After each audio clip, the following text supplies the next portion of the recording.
Welcome to the Money and Flow podcast, where avocado toast and stocks meet. Did you know that women and women of color don't talk that much about money? And did you also know that the health and wellness community is a $600 billion business? And did you also know that women aren't in the forefront when it comes to decision making with our health and wealth? We're here to change that.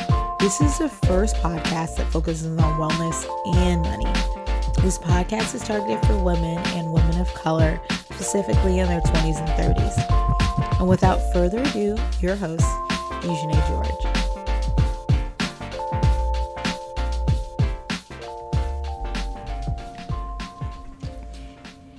Hey, welcome to the Money and Flow podcast, where your cash and vinyasa flows meet at the same time. So you could be talking about your ETFs and your mutual funds and Shavasana at the same time.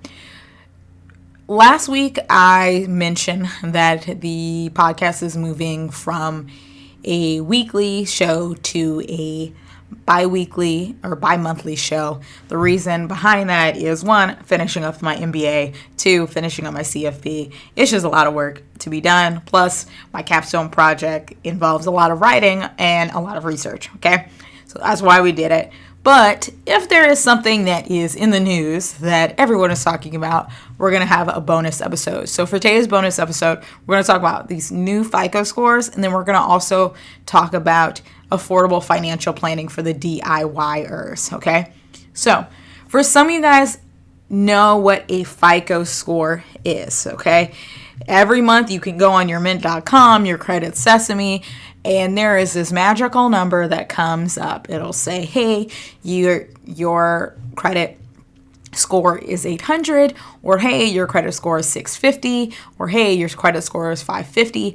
Any one of these are scores. But what most people don't realize is that FICO actually the FICO score just came out like in 1989. So it's always improving. It's always changing. FICO is the same age as Emma Stone, okay? So you just have to see it like, yes, was Easy A good movie? No, not really. But is her new stuff good? It's really great. Have you seen Maniac? That's on Netflix. It's excellent. So you got to think of it like that. FICO in itself, it is a score that is supposed to it's an algorithm that is supposed to help people access things that they would not access, okay? So if you want to purchase a house, people look at your FICO score.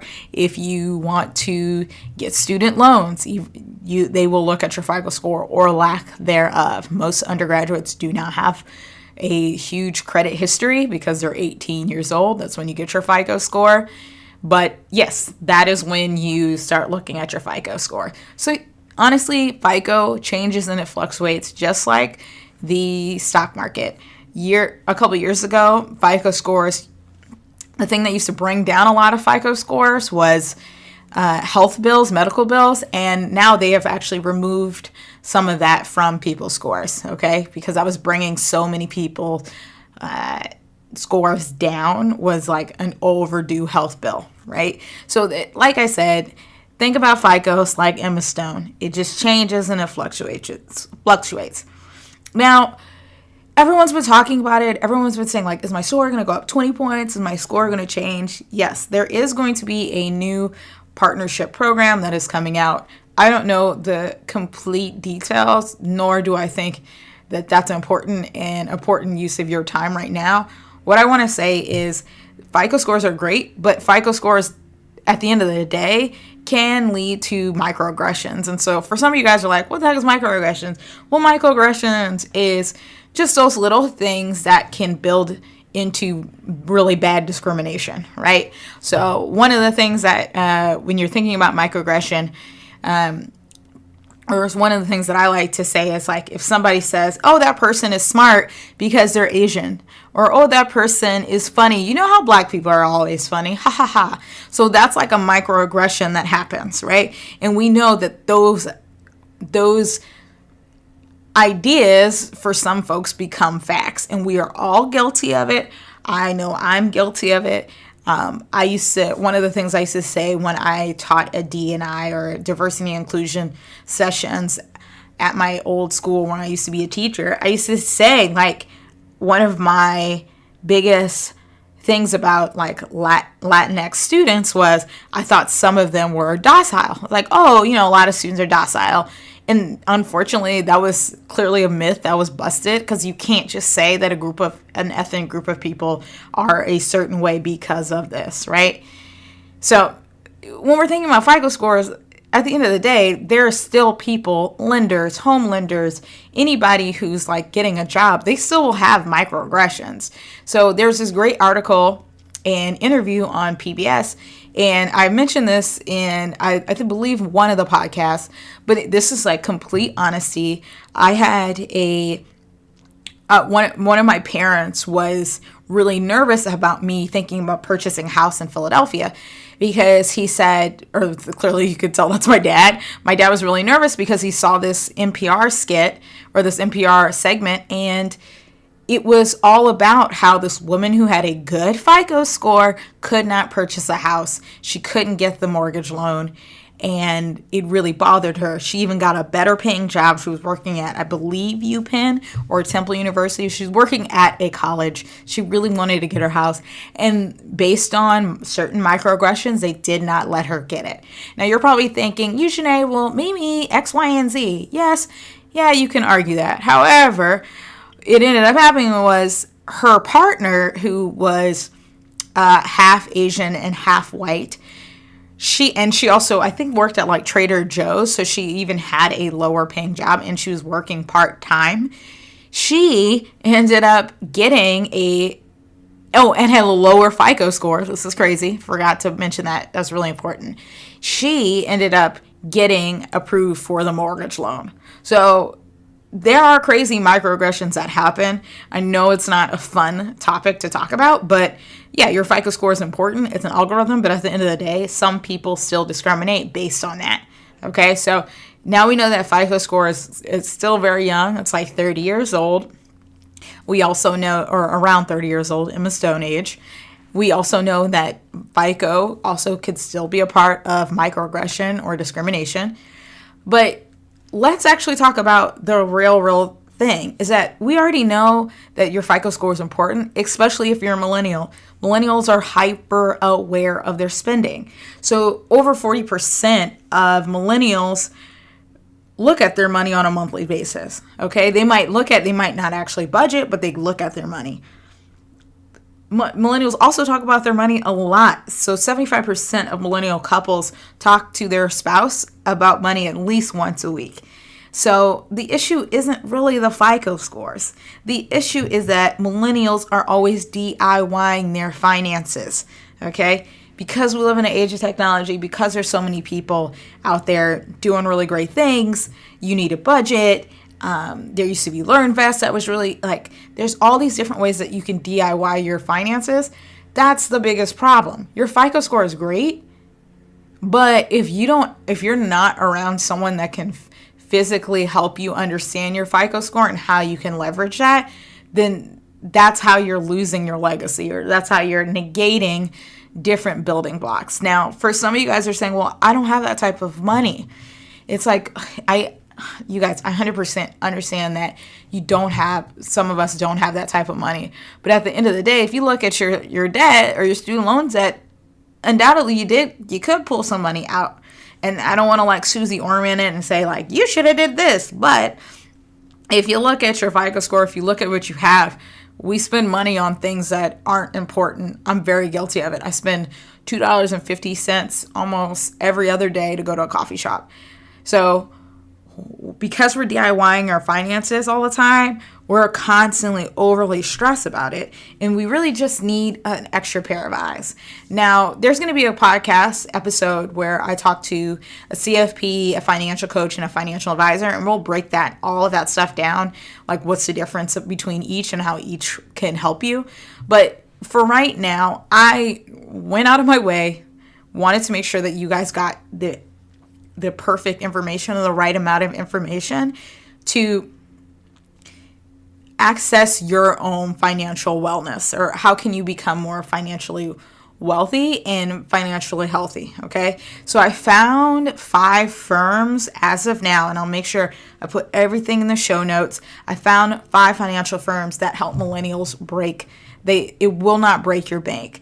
They have a sliding scale, and I kind of broke it off based off of personality type. Like, I looked at their Instagram feeds and I looked at their LinkedIn's and kind of just said, okay, based off of this type of millennial or woman of color, who would actually go to this one? Now, keep in mind, it was just something funny for me. So, I just wanted to make sure that you guys had the affordable way to get out of this DIY finances, okay? So the first one, I said this is for the corporate type, okay? There are a lot of millennials that are in the corporate level. They want to get that. They want to sit at the table. They want to get ahead. There's lots of different podcasts that represent who they are. There is a great, great company called Irvine Wealth Planning Strategies. Matt Facet, who is the COO, explained that the Irvine Wealth Planning Strategies, or IWPS, has a money coaching module for $750. So it could be multiple planners following the fiduciary code. And for some of you guys, you don't know what a fiduciary code is, I'll make sure I put that in the link because that's really important to me. So I want to make sure that you are not screwed over or your money's not going to something else. Okay, so a lot of these they have folks that specialize in divorce, and they also specialize in group corporate finance. So they even offer financial wellness, going to different corporate offices, actually financially planning. So IWPS, make sure I'll put that in the show notes.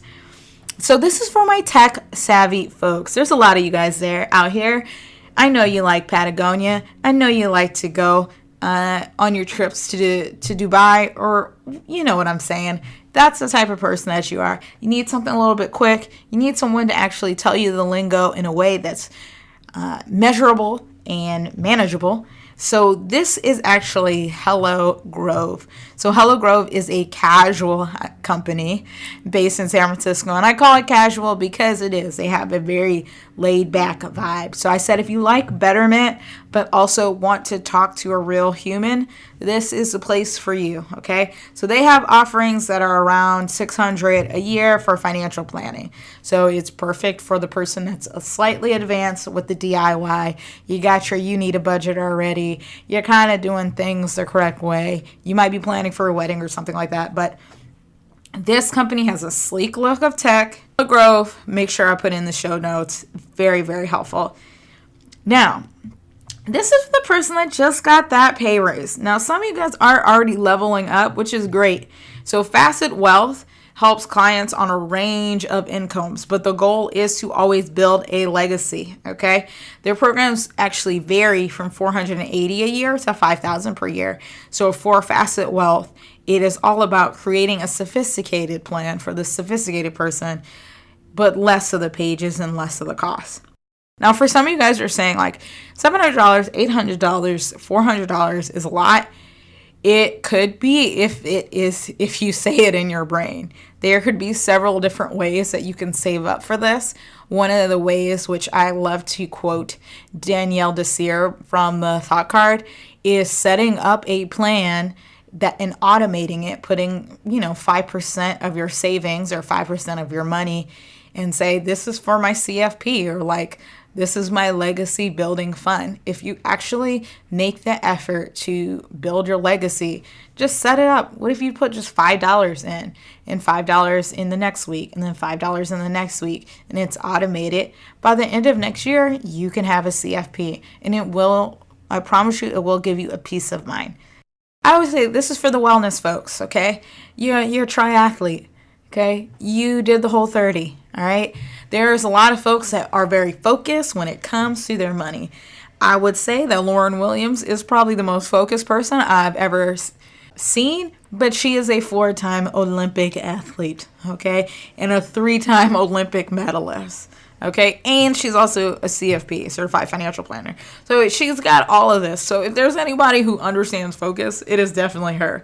So Lauren Williams helps focus professionals and athletes with their finances. So I made the joke the other day, Lauren really kind of helps Millennial Finances look like LeBron James instead of Allen Iverson. And some of y'all know Allen Iverson, he can do so hot. Plus, if you're an athlete, we know you spend a lot more money on your kayaks. We know you spend a lot more money on your rock climbing trips. Talk to Lauren. If you are a person of color, there is a specialized financial coaching program for you, and it's called the Day Job Army. It is a little bit difficult to talk about money to lots of folks, especially when you're dealing with finances, especially when you're dealing with your money. Sometimes we don't want to share certain things or even cultural preferences based off of our race or our ethnicity. So it can be really tricky to talk about money. But the Day Job Army does not do that. The goal for that platform is to help people of color get clear on their financial goals while still working their day job. Now, I've met or spoken to Pam on the phone, and she is probably one of the coolest CFPs I've ever met. She is very, very different from a lot of other CFPs, and she has a very different vision. So I would highly, highly recommend that. So this is the last one, and I like to leave the coolest but yet rebel person at the end. So for the rebel type, if you like to deal with your money, you're making more money than your parents did, but at the same time, you still need a little bit more of a push. You might be financially savvy, but you might not agree with all the ethical mistakes from the banking industry. So Rob and Priya from the Facet Wealth team, they completely get it, and they want you to know that you're not average, that you are hip and with it. So you don't need to have the same type of financial planning structure as your parents did or as other folks. So I'll make sure that I put all of these in the show notes. But at the end of the day, yes, do I think you doing your DIY is important? Yeah, it's great, and you're probably helping lots of folks come out of debt. But at the same time, this podcast is about building a legacy and building wealth, and that conversation has to be taken very seriously, and that conversation has to be different than what we're used to. So I hope you guys are having a great time. As always, you can follow me at the Money and Flow podcast on Instagram. You can also follow me on the Twitter. We have a Twitter now, which is Money and Flow Pod. And if you just want to chat with me personally, you can also email us at the moneyandflowpodcast@gmail.com.